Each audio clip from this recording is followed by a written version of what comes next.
The letter shook in their hands.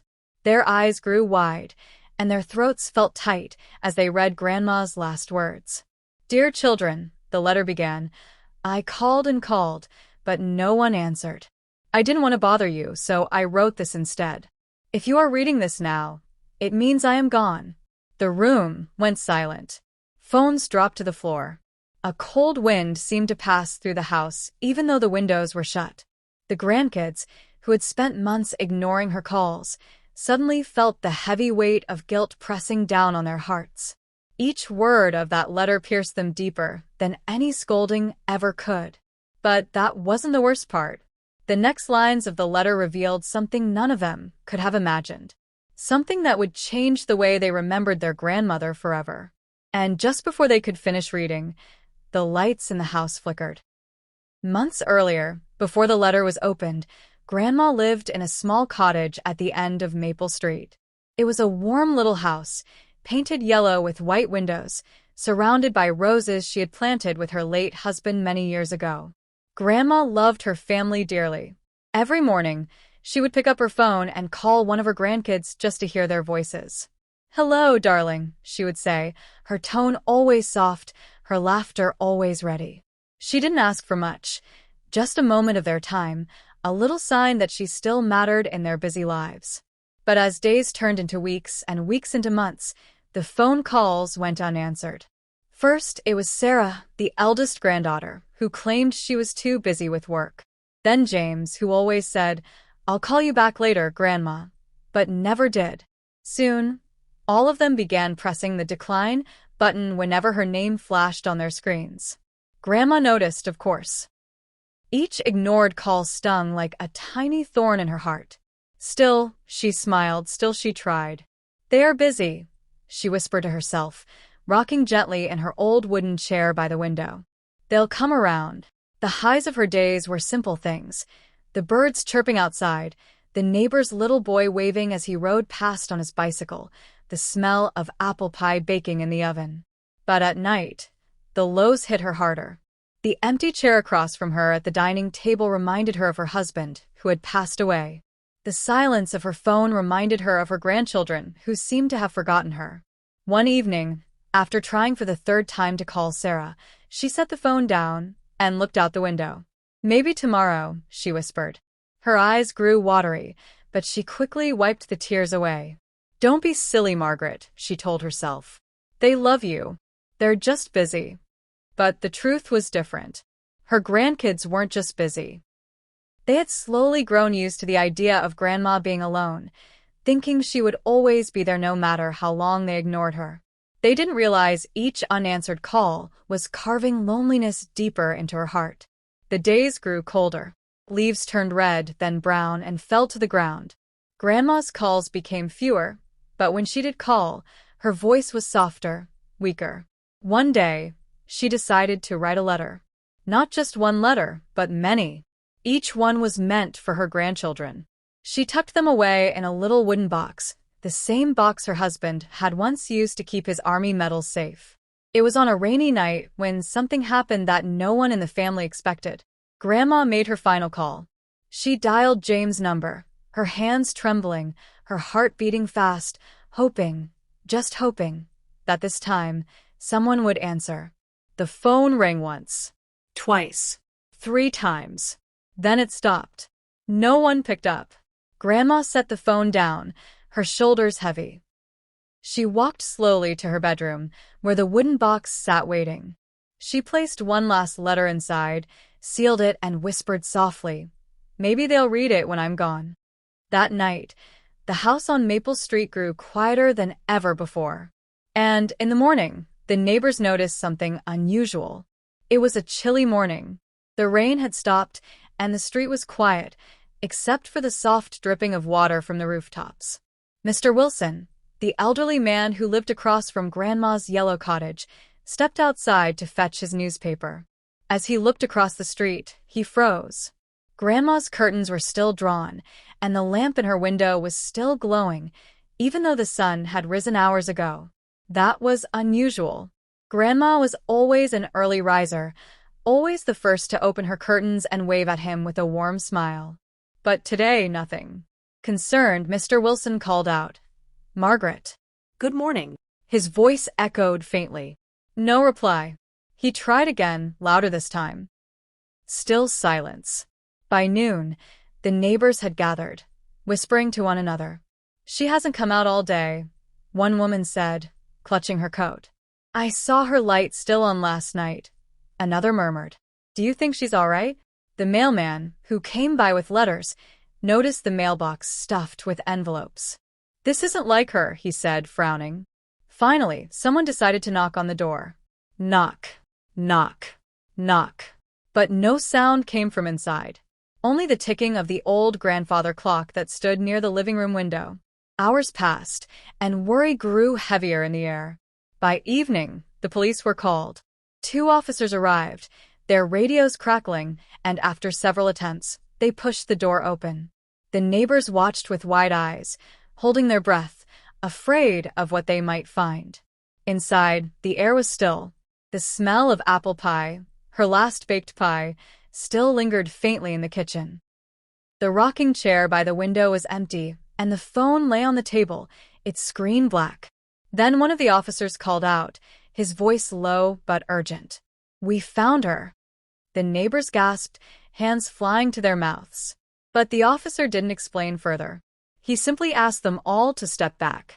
Meanwhile, far away in the city, Sarah was busy scrolling on her phone, posting pictures of her brunch on social media. James was at the gym, lifting weights and laughing with his friends.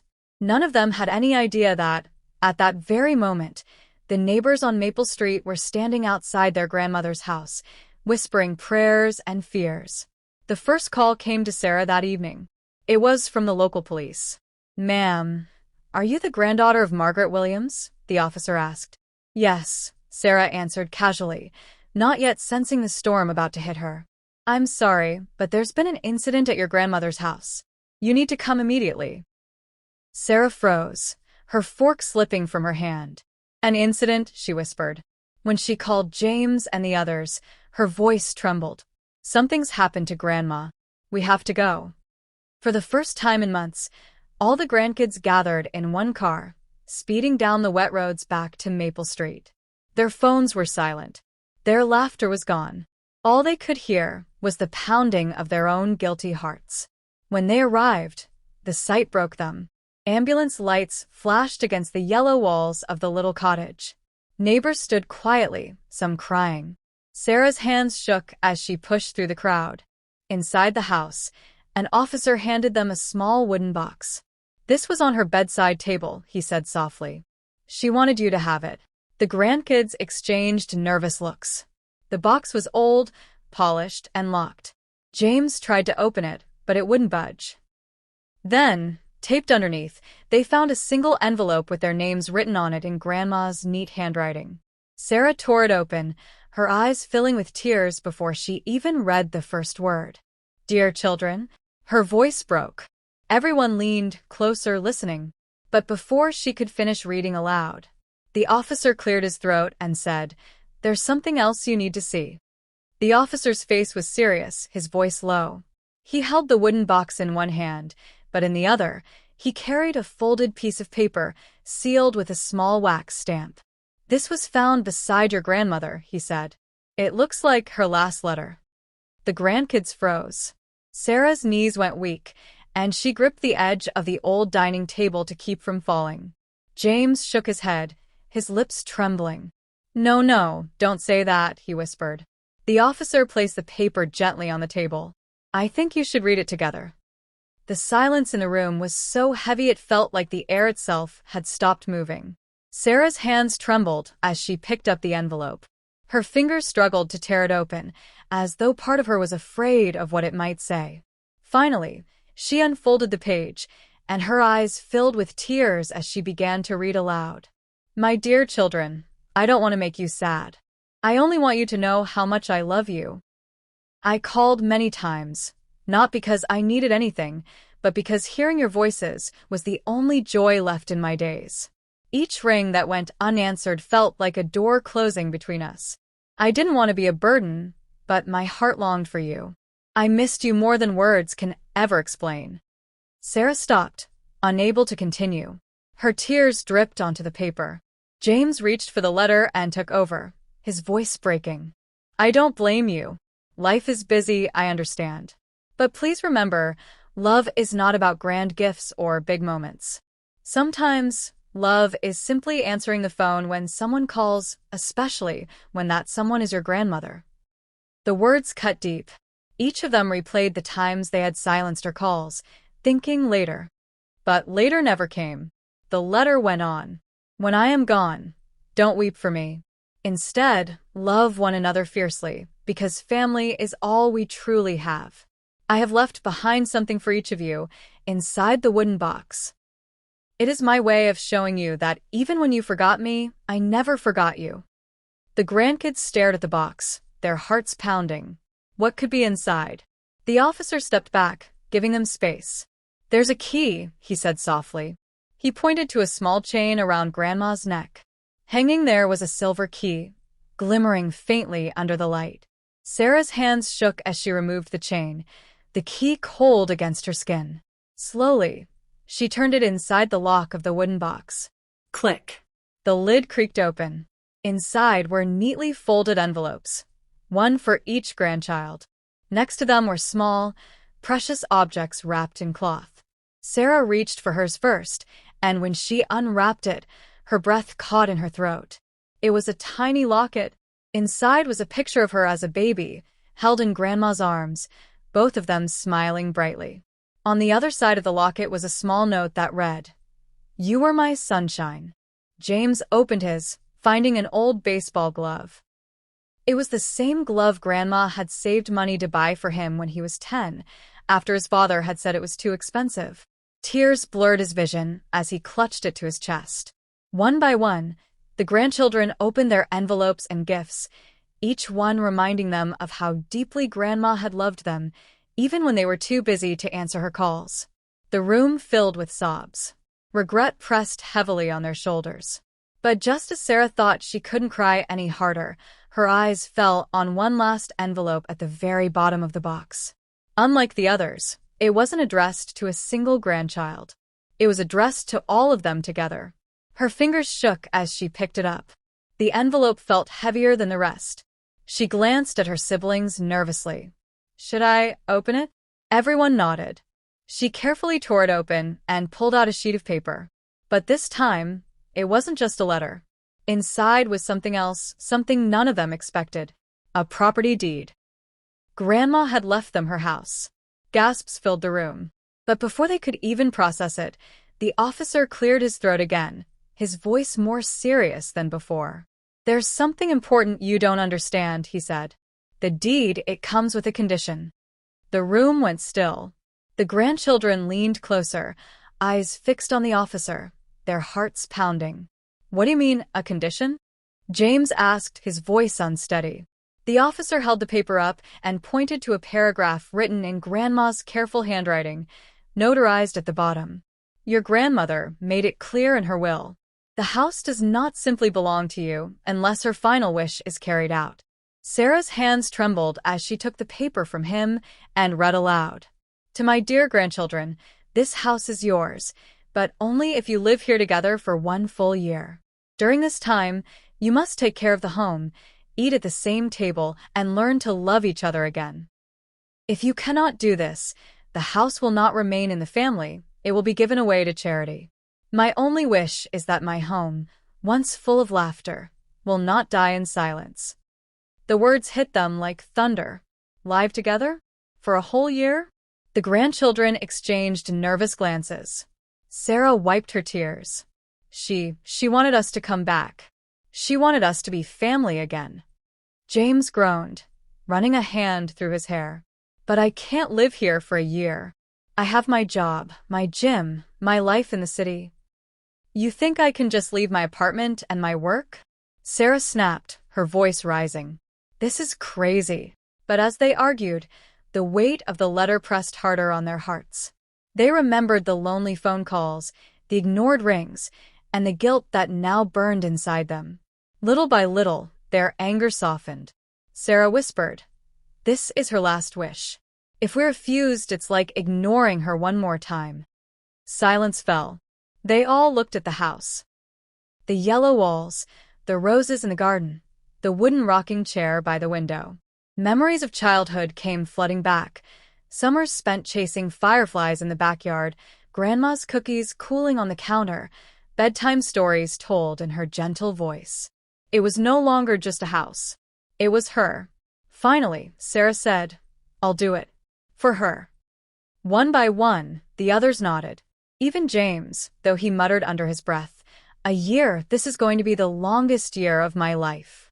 That night, the grandchildren stayed in the cottage together for the first time in years. The house was filled with echoes of their grandmother, her scent in the pillows, her handwriting on little notes stuck to the fridge, her presence in every corner. At dinner, they sat at the table quietly, bowls of soup before them. The grandfather clock ticked steadily in the background. For once, none of them reached for their phones.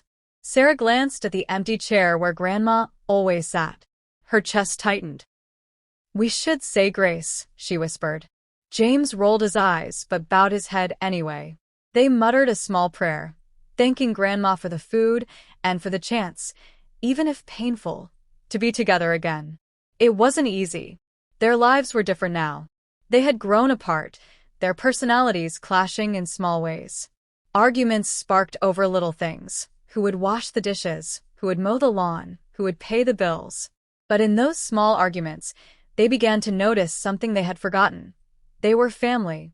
One evening, while searching through the attic, Sarah stumbled upon an old chest.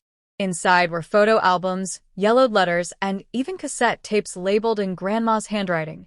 Christmas 1998, Sarah's 5th birthday, James' first baseball game. As they sat together watching the videos, the cottage filled with the sound of their younger selves laughing and Grandma's voice in the background, cheering them on. Tears rolled down their cheeks as they realized how much they had taken her love for granted. But just as the grandchildren started to settle into their new life inside the house, something unexpected happened. Late one night, James was woken by a faint creaking sound. He sat up in bed, frowning. The sound came from the hallway. Slowly, he stepped out, his bare feet pressing against the wooden floor. The air felt colder than usual. Then he froze. The rocking chair by the window, Grandma's favorite chair, was moving, rocking slowly back and forth. Yet no one was sitting in it. The heart monitor screamed, its shrill alarm slicing through the hospital room like a knife. Doctors and nurses swarmed around Eleanor's bed, shouting medical terms the family barely understood. The children and grandchildren stood frozen, their faces pale, their hearts pounding. "Please, save her," Anna cried, reaching out before a nurse gently pushed her back. "Clear," one of the doctors shouted, holding the defibrillator paddles. The jolt made Eleanor's frail body arch violently, then fall back onto the bed. The machine wailed again. Again, another jolt. "Come on, Mom," Robert begged, his voice cracking, his hand pressed against the cold hospital glass as if he could somehow reach her. The machine let out a steady, familiar sound. Beep, beep, beep. The doctor exhaled in relief. "She's back." Everyone outside gasped, tears streaming down their faces. Sarah fell to her knees, whispering prayers through sobs. David turned away, covering his face with his hands, ashamed of everything he had let slip away. Moments later, the chaos subsided. Eleanor's breathing steadied again, though weakly. The doctors stepped out. "She's fighting hard," the lead doctor said, his tones serious. "But she doesn't have much strength left. If there's anything you need to say to her, don't wait." The family nodded in silence, their hearts heavy. Inside the room, Eleanor's eyelids fluttered open. Her voice was a whisper, each word costing her effort. "The letter." Sarah, her hands trembling, held it again. She sat on the edge of the bed, unfolding it carefully. "Grandma, I'll read it." Eleanor's hand reached weakly for her granddaughter's. "Yes, read it. Let them. To my children, if you are reading this, it means many years have passed, and your mother has carried this secret for me. I left behind more than just love. I left behind a part of myself. This house holds not just memories but my last hope for you. Inside this box is the truth. a truth I could not share while alive. Robert's voice broke, and his hands trembled. He looked at the others, fear and wonder in his eyes. David's face paled. What truth? What could he mean? Anna reached for the smaller carved box inside the chest. Her fingers shook as she touched it. There's something in here.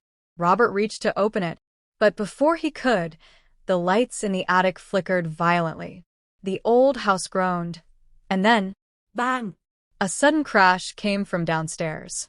The sound of breaking glass echoed through the house. The family froze. Someone else was inside the house. The crash from downstairs echoed through the old house like a thunderclap. Dust drifted from the attic ceiling, and everyone froze in place. Anna's eyes widened in terror. What was that? Robert put a finger to his lips, motioning for silence. His instincts sharpened. After years of being away, his protective side surged back. He leaned toward the attic staircase, listening. Another sound came. The slow, deliberate creak of footsteps on the wooden floor below. Not rushed, not panicked, but steady. Someone was inside. David's jaw clenched. No one was supposed to know about this. No one but us and Mom. Michael swallowed hard. Unless someone overheard us at the hospital. Sarah clutched the letter tightly against her chest, her young hands trembling. Uncle Robert, what if they're after the box? Robert's face darkened. Then we can't let them have it. The siblings exchanged nervous glances. For the first time in years, they weren't arguing. They were united in fear. The footsteps grew louder, closer. Whoever it was moved with certainty, as if they already knew the house well. A shadow stretched across the bottom of the attic staircase. Anna gasped softly. Robert raised a hand, motioning her to stay quiet. He whispered urgently, "Hide the box." Michael grabbed the small carved box and slipped it beneath an old pile of blankets. The letters were shoved back into the chest, and the lid was closed just as the footsteps reached the staircase. The family huddled together, holding their breath. The attic stairs creaked. A figure began to climb. Robert stepped forward, his body tense, ready to confront whoever appeared. And then, through the dim light of the attic, a tall shadow emerged. It wasn't a stranger. It was Daniel, David's eldest son. "What are you doing here?" David demanded, his voice low but fierce. Daniel froze halfway up the stairs, his eyes flicking nervously from face to face. I came because I overheard you at the hospital. About the box. About Grandpa's letters." "Daniel," Anna hissed. "You nearly gave us all a heart attack." But Robert's eyes narrowed. "Why did you break in?" Daniel's face flushed with shame. "Because I didn't think you'd let me in if I asked. I wanted to know what was inside. Grandpa's secrets, they belong to all of us, don't they?" David's anger boiled over. "You broke into your grandmother's house. Do you have any idea what you've done?" Daniel raised his hands defensively. "I didn't come to steal anything. I just wanted to understand. You don't tell me anything. You never did. And when I heard about this, I knew I had to see it with my own eyes." The family fell silent. His words stung, especially David. But Robert wasn't convinced. He stepped closer, his voice cold. "If you're lying, I'm not." Daniel's voice cracked. "I swear." Sarah tugged on her grandmother's letter. "Uncle Robert, maybe we should let him stay. If the box is about family, then he's family too." The room grew heavy with silence. Finally, David let out a shaky sigh and rubbed his forehead. "Fine. "You'll stay. But if you even think about touching that box without us, Daniel." "I won't," Daniel promised quickly. They gathered again around the chest. The flickering attic bulb buzzed overhead, making shadows dance on the walls. Anna reached toward the hidden carved box, her fingers trembling. "Shall we?" she whispered. Robert nodded grimly. "Yes." "Whatever's inside, it's time we know." Anna lifted the box and placed it in the center of the group. The carved pattern seemed almost alive in the dim light, twisting and curling like vines. Robert slid his fingers across the lid, then slowly lifted it open. Inside was not gold, not jewels, Not money, but a thick bundle of papers, yellowed with age, bound together with twine. On top lay a small leather-bound journal. Michael reached for it, his hand shaking. He opened the cover and gasped. It's Dad's handwriting. The siblings leaned closer as he read aloud. If my children are reading this, then I am long gone. But I have left behind more than just memories. I have left behind the truth I could not bear to tell you while alive. The truth about where I came from and what I owed. Michael's voice faltered. His siblings stared at him in shock. What I owed? Anna whispered. What does that mean? Robert's eyes darkened, his gut twisting. It means Dad had a secret. One big enough to hide. Sarah clutched her grandmother's letter tighter, her young voice trembling. Do you think it's something bad? Before anyone could answer, a sudden knock echoed from downstairs. A firm, heavy knock. Everyone froze. The knock came again, louder this time. 3 sharp bangs. And then, a voice. Deep. Cold. Open up. We know what you found. The family's blood ran cold. The attic turned silent. Everyone's eyes darted toward the floor as the sound of that chilling voice echoed again through the house.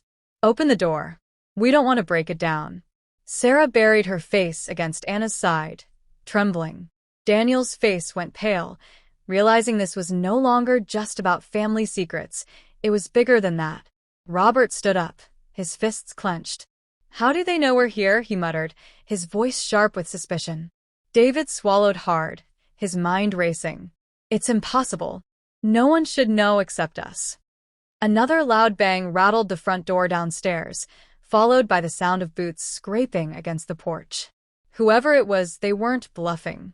Michael quickly pulled the attic chest shut, his hands fumbling as he whispered, We need to hide this. If they find it, everything Dad wanted us to know, it'll be gone. Hide it where? Anna asked desperately, her eyes darting around the dusty attic. Behind the wall, Robert snapped, pointing to the loose wooden panel they'd noticed earlier. Quick. Daniel, eager to prove himself, shoved the box and journal behind the panel and pressed it shut just as another boom shook the door downstairs. Last chance, the voice growled. The family froze. Robert motioned for everyone to stay put, then quietly descended the attic stairs. His footsteps echoed like thunder in the tense silence. He reached the living room just as the front door shuttered under another blow. Who's there? Robert barked, his voice steady. A pause. Then the same voice replied, calm but menacing. Old debts don't stay buried forever. Open the door, Robert. This isn't just about you. It's about your father. Robert's heart skipped. His jaw tightened. What do you know about my father? The man chuckled coldly. More than he ever told you. From upstairs, David hissed down. Don't let them in. But it was too late. With one final crash, the door burst open, with splintering across the floor. 2 men in dark coats stepped inside. Their faces were rough, their eyes sharp. They looked like people who had seen too much and carried dangerous secrets of their own. Robert squared his shoulders. Who are you? The taller man smiled thinly. Call me Harris. That's all you need to know. He glanced around the old living room, his eyes cold and calculating. You found it, didn't you? The journal. Robert didn't answer. Harris's smile vanished. Don't play games. We've waited too long for this. Hand it over. Upstairs, Anna clutched Sarah close. Michael whispered, How do they know about the journal already? David shook his head, his face grim. Because Dad wasn't just hiding it from us. He was hiding it from them. Downstairs, Robert stood tall, though his heart pounded in his chest. You're not taking anything from this house. Harris's eyes narrowed. He stepped closer, his voice low and threatening. Your father made promises. Promises he never kept. And now the debt falls on you. Debt. Robert echoed, his mind spinning. Harris leaned in, his words sharp like a blade. Your father didn't just leave memories behind. He left enemies. And unless you want his secrets to destroy what's left of your family, you'll hand over what belongs to us. A heavy silence filled the room. Upstairs, Everyone listened in shock, their blood running cold. Finally, Harris snapped his fingers. His companion stepped forward, pulling something from his coat pocket. It wasn't a gun, but a folded photograph. He tossed it at Robert's feet. Robert bent down slowly, picking it up. His breath caught. It was a picture of his father, smiling much younger. But beside him stood men Robert had never seen before. Hard men. Dangerous men. And in the corner of the photo, barely visible, was a strange symbol etched on the wall behind them. Robert's hands trembled as he whispered, What is this?" Harris smirked.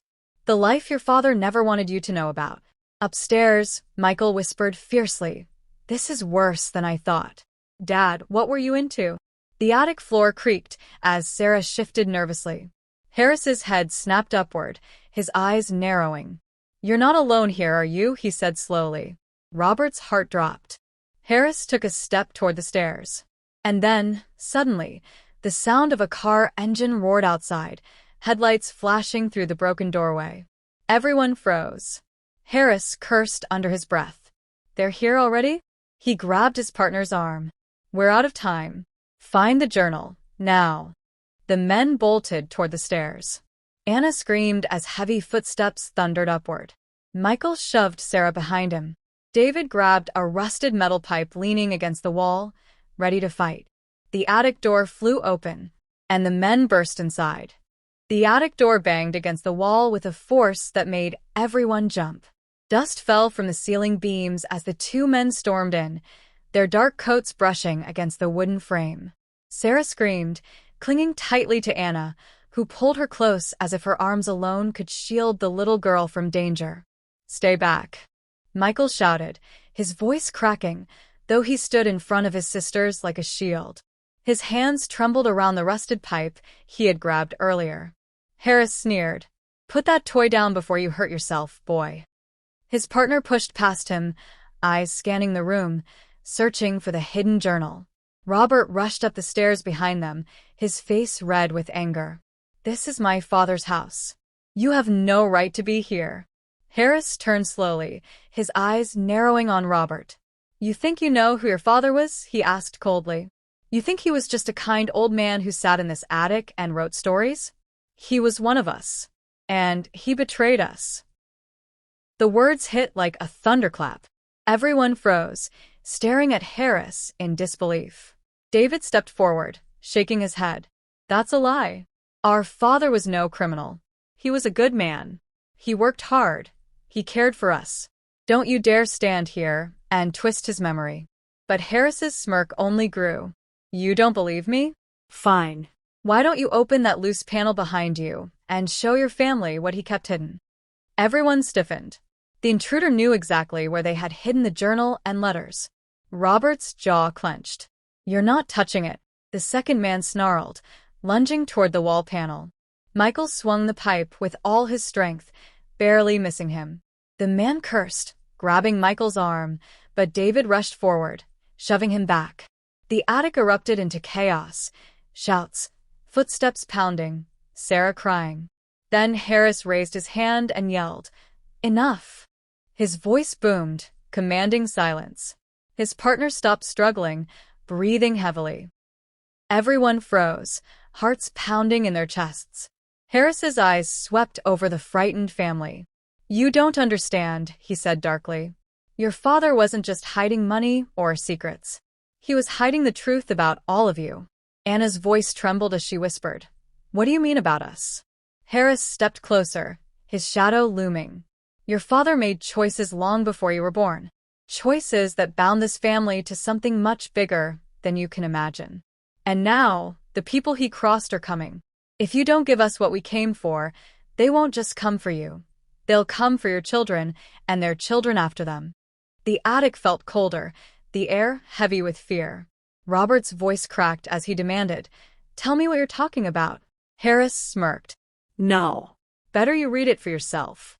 But mark my words, once you open that journal fully, you'll wish you never had." The second man stepped toward the panel again, this time faster, stronger. He yanked it open before anyone could stop him. The journal and box clattered onto the floor. Sarah cried out. Anna covered her mouth in shock. Harris bent down, lifting the journal with careful hands. He looked at it as though it were a treasure or a weapon. His smirk widened. Finally, Robert lunged forward, but Harris's partner blocked him, shoving him back. "This doesn't belong to you," Robert shouted, his voice hoarse with anger. Harris only laughed. "Doesn't it? Your father promised it to us. This is the key to everything." He waved the journal in the air. David, his voice shaking, demanded, "If this is so important, why didn't you take it when Dad was alive? Why wait until now?" Harris's eyes darkened. "Because your father swore he'd never write it down. He swore he'd take it to his grave. But he broke his word." Then, without warning, the sound of heavy footsteps echoed from outside the house. Multiple sets, boots crunching the gravel, voices shouting. Harris stiffened, eyes flashing with anger. "They're here." His partner cursed. "We don't have time." The attic windows glowed with flashes of light from outside, headlights moving quickly. Sarah whimpered. Anna clutched her tighter. Harris's grip on the journal tightened. He looked at the family with sharp eyes, almost regretful. "This isn't over. If you want to survive, you'll follow the clues he left. But be warned, the truth will destroy you." And with that, he and his partner bolted toward the stairs, the journal clutched tightly in Harris's hand. "Stop them," Michael cried, but by the time Robert lunged forward, they were already gone, the sound of their boots thundering down the stairs. Seconds later, the front door slammed, and the roar of an engine split the night. The family rushed to the attic window, watching as the men's car screeched down the dirt road. But before they could even process what had just happened, more cars pulled up to the house. Black SUVs with tinted windows. Men in dark uniforms poured out, surrounding the property. Anna gasped. "Who are they?" David's face drained of color. "I don't know, but they don't look like the police." The sound of fists pounding against the front door filled the house again, louder than before. "Open up," a voice bellowed. "This is your last warning." The family froze, trapped in the attic. The first men had escaped, but now something even bigger had arrived. And this time, they weren't asking nicely. The pounding on the door rattled the whole house, shaking the walls as if the very bones of the old place wanted to collapse. Sarah sobbed, clinging to Anna, while Robert and David exchanged a panicked glance. "Open the door or we break it down," the deep voice thundered again, sending chills through everyone's chest. Robert whispered urgently, "We can't stay here. They'll come up any second." "But where do we go?" Anna cried. Her face was pale, her arms trembling as she tried to shield Sarah. "We're trapped." Michael pointed toward the attic window. "The roof. We can climb out before they reach us." Before anyone could argue, a deafening crash shook the house. The front door had been kicked open. The heavy boots of strangers stormed the hallway below. "Go!" Robert hissed, pushing his siblings toward the window. He grabbed a small rope that hung from an old storage trunk, the kind their father used for climbing repairs years ago. He tied it quickly to a beam, his hands shaking but steady enough to hold. David climbed first, lowering himself onto the roof tiles, his shoes slipping slightly. He reached out to steady Anna as she came next, holding Sarah close to her chest. Michael followed, moving quickly despite his fear. Robert was last, pulling the rope tight as the sound of footsteps thundered up the staircase. He swung himself out onto the roof just as the attic door burst open. Shouts echoed behind him, but he didn't look back. The night air hit them cold and sharp. The moon shone bright over the farmhouse, lighting the field like a stage. From the roof, they could see the black SUVs and the men in uniforms spreading out across the property. "They'll see us," Anna whispered in terror. "No," David said quickly, pointing toward the far end of the roof. "There's the old oak tree. We can climb down from there." They scrambled across the tiles, the sound of glass shattering behind them as men broke into the attic. Sarah whimpered, but Anna hushed her softly, holding her tight. At last, they reached the tree, its thick branches stretching close to the roof. David went first, climbing down with surprising speed. He held his arms up for Sarah, and Anna lowered her carefully into his grip.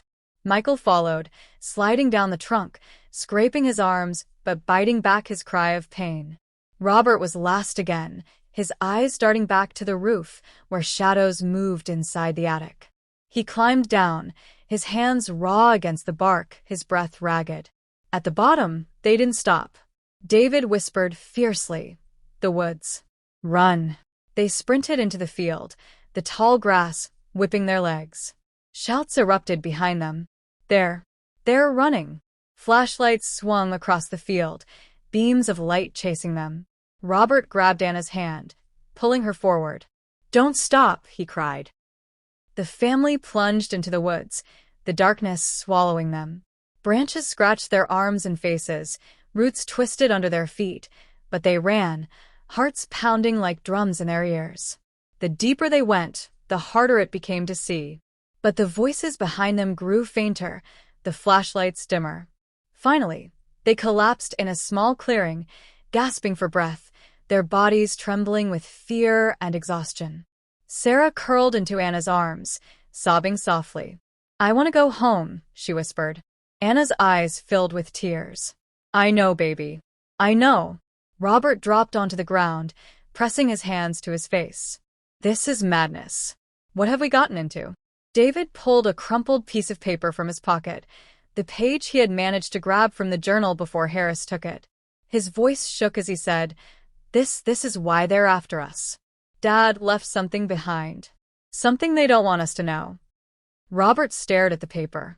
"Do you even know what's on it?" David shook his head slowly. "Not yet. But whatever it is, it's bigger than we thought. Dad knew. That's why he hid it." Michael leaned closer, his face pale in the moonlight. "So, what do we do now?" Silence fell over the clearing.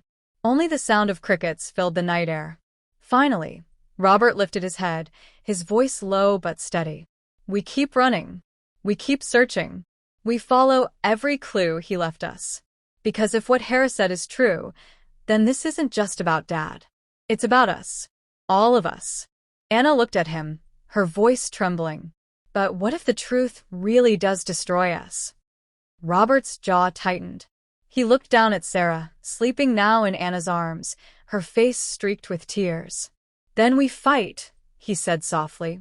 "For her. For all of us." The family sat together in the clearing, their bodies broken and weary, but their bond unshaken. Somewhere in the distance, the headlights of black SUVs still glowed faintly through the trees, searching, hunting.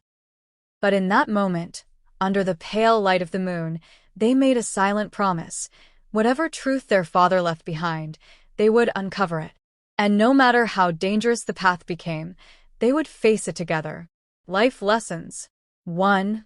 Family is the greatest treasure. No matter how broken or scattered a family may seem, when trials come, it is love and unity that hold everyone together. 2. Don't assume you are forgotten. Grandma thought everyone had abandoned her, but the truth was that she was loved deeply. Sometimes silence does not mean neglect. It may mean that something greater is being prepared. 3. The strongest hearts smile through pain. Like Grandma, many people suffer silently. We must pay attention, show kindness, and never take loved ones for granted. 4. Secrets cannot stay hidden forever. The truth always finds a way to come out. Lies and hidden things may bring temporary power, but honesty and light always prevail. 5. Courage is born in the darkest moments. The children were terrified, yet they found strength to fight for each other.